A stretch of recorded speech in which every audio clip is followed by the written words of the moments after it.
ಸದ್ಯದ ಪರಿಸ್ಥಿತಿಯಲ್ಲಿ ಮಾರ್ಕೆಟಲ್ಲಿ ಕಲಬೆರಕೆನೇ ಜಾಸ್ತಿ ಆಗಿದೆ. ಸಹಜವಾಗಿ ಪ್ಯೂರ್ ಆಗಿರೋ ಪ್ರಾಡಕ್ಟ್ ಸಿಗೋದೇ ಅಪರೂಪ ಆಗೋಗಿದೆ.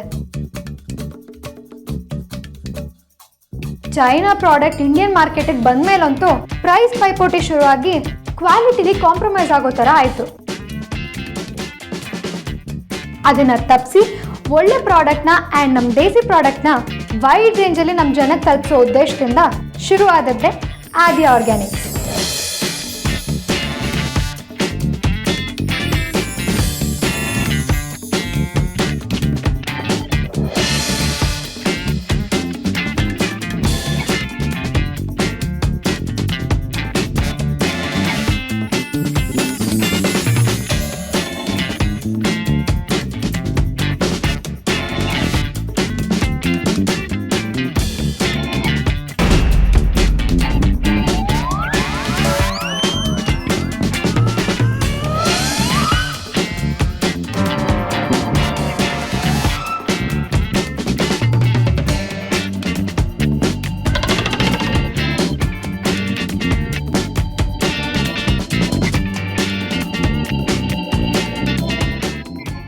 What's happening ಹಿಯರು?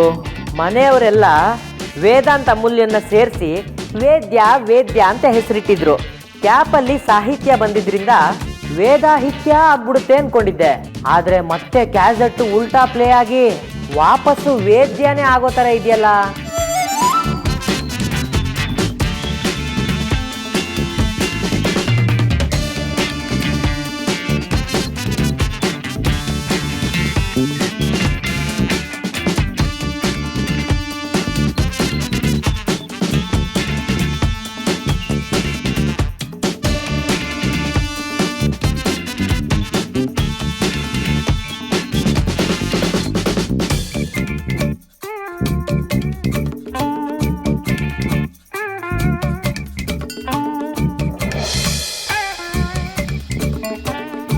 ಬಾಸ್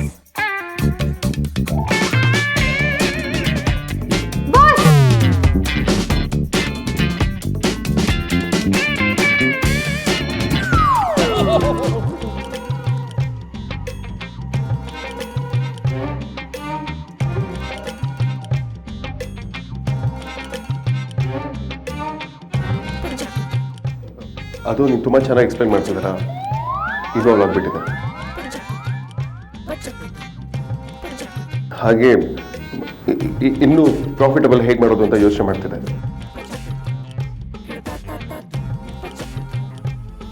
ಆಹಾ ಕಳ್ಳ, ಇದು ಬಲ್ಲನ್ ಮಗ ಪಾಟು.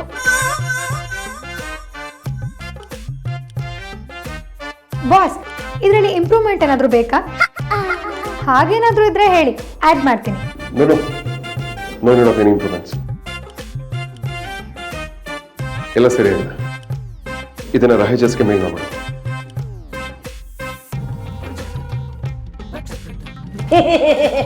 ನಾನು ತಗೊಂಡ್ಬರ್ತೀನಿ ಬಾಸ್.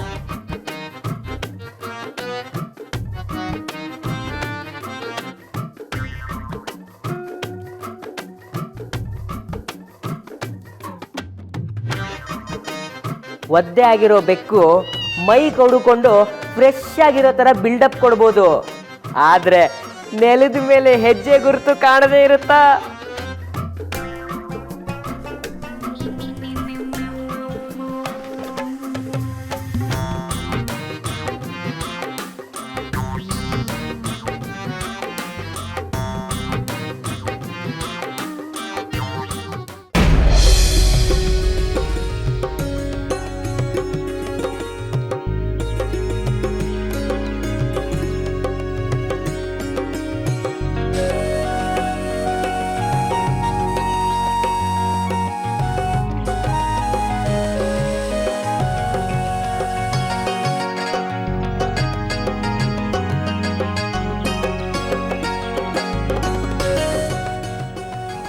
ಏನಮ್ಮ, ದೊಡ್ಡ ಆರ್ಡರ್ ಸಿಕ್ಕಿದ್ಯಾ ಹೇಗೆ?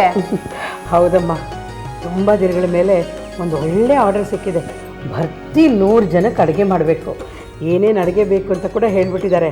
ನಾವೇ ಪಟ್ಟಿ ಮಾಡಿಕೊಂಡು ಅದಕ್ಕೆ ಬೇಕಾಗಿರೋ ಸಾಮಾನುಗಳನ್ನ ತಗೊಳ್ಳಿ ಅಂತ ಹೇಳಿದ್ದಾರೆ. ಹೌದಾ, ಒಳ್ಳೇದಾಯ್ತಲ್ಲಮ್ಮ. ಹೌದು ಕಣೆ, ಊಟ ರುಚಿಯಾಗಿರ್ಬೇಕಂತೆ. ಹಾಗೆಯೇ ಒಂದು ಊಟಕ್ಕೆ 150 ರೂಪಾಯಿ ಕೊಡ್ತೀನಿ ಅಂತ ಹೇಳಿದ್ದಾರೆ. ಪರವಾಗಿಲ್ಲ ಅಮ್ಮ, ಒಳ್ಳೆ ರೇಟೇ. ಅದಕ್ಕೆ ತುಂಬ ಖುಷಿ ಆಯಿತು. 15,000 ರೂಪಾಯಿ ಸಿಗುತ್ತೆ. ಖರ್ಚೆಲ್ಲ ಕಳೆದು ಸ್ವಲ್ಪ ಜಾಸ್ತಿನೇ ಮಿಗುತ್ತೆ. ನಿನ್ನ ಮದುವೆಗೆ ಒಂದು ಲಕ್ಷ್ಮಿ ಕಾಸು ಮಾಡ್ಸೋಕೆ ಹಾಕಿದ್ದೀನಿ.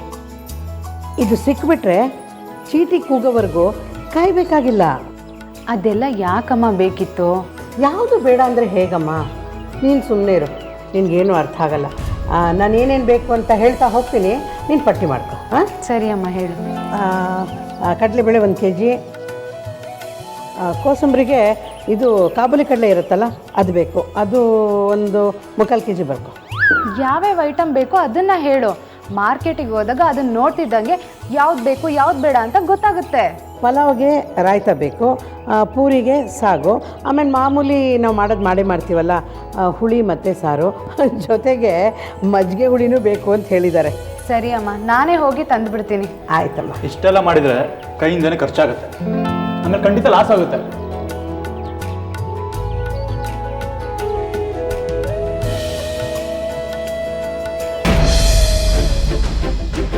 ಅಮೂಲ್ಯ, ಸೈನ್ ಮಾಡಿ. ಏನಿದು? ನಿನ್ನೆ ನಿಮ್ಮ ತಂದೆ ಅಡ್ಮಿಟ್ ಆಗಿದ್ರಲ್ವಾ, ಟ್ರೀಟ್ಮೆಂಟ್ ಅಮೌಂಟು ಆಫೀಸ್ ಅಕೌಂಟಲ್ಲಿ ಡೆಬಿಟ್ ಆಗಿದೆ. ಸೊ ಅದು ನಿನ್ನ ಸ್ಯಾಲ್ರಿಲಿ ಕಟ್ಟಾಗಿ ಬರುತ್ತೆ ಅಂತ ಬಂದಿದೆ.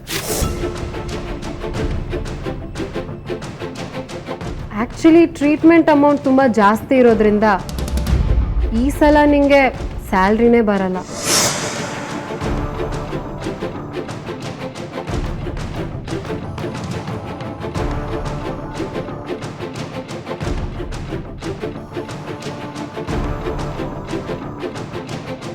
ಬಟ್ ಬಾಸ್ ನೆನೆ ಪೇರೆಂಟ್ಸ್ ಮೆಡಿಕಲ್ ಚಾರ್ಜಸ್ ಕೂಡ ಕವರ್ ಆಗುತ್ತೆ ಅಂದರು. ಹೌದಾ?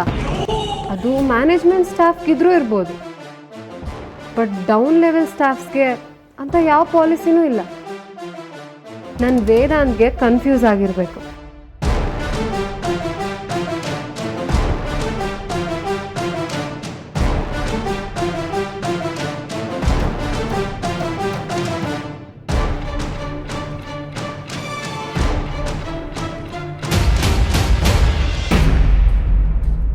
ಯಾಕಮೂಲ್ಯ, ಪೇಪರಲ್ಲಿ ಏನಿದೆ ಅಂತ ಅರ್ಥ ಆಗಿಲ್ವಾ?